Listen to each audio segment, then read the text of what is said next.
Hi guys, welcome to my new channel Bhojpuri information. स्वागत है। आज हम बात करने पावर स्टार पवन सिंह के H1 H3 की, जो कि ट्रेंडिंग स्टार कौन है। पावर स्टार पवन सिंह साबित करके दी, जो कि सब लोग म्यूजिक सेक्शन में यूट्यूब पर ट्रेंड करते हैं। पावर स्टार पवन सिंह अपना मेन सेक्शन में ट्रेंड कर रहा है, जो कि एक टीजर गाना जो अभी तक आपने कभी किसी भोजपुरी से सिंगर या कोई एक्ट्रेस को नहीं देखा होगा जिसका टीजर ट्रेंड कर रहा है, वो भी मेन सेक्शन में 3 नंबर पर। वो भी पावर स्टार पवन सिंह ने कर दिखा दिया, जो कि आप लोगों को मेरी बात विश्वास नहीं हो तो मैं स्क्रीनशॉट लगा दे रहा हूँ। आप देख सकते हैं कि पावर स्टार पवन सिंह का यह टीजर भी ट्रेंड कर रहा है अभी मेन सेक्शन में 3 नंबर पर।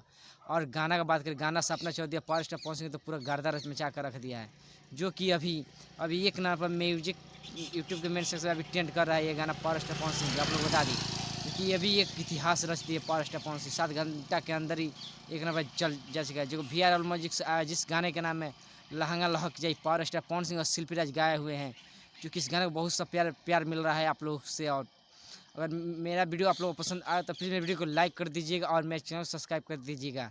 तब तक मिलते हैं हम नेक्स्ट वीडियो में।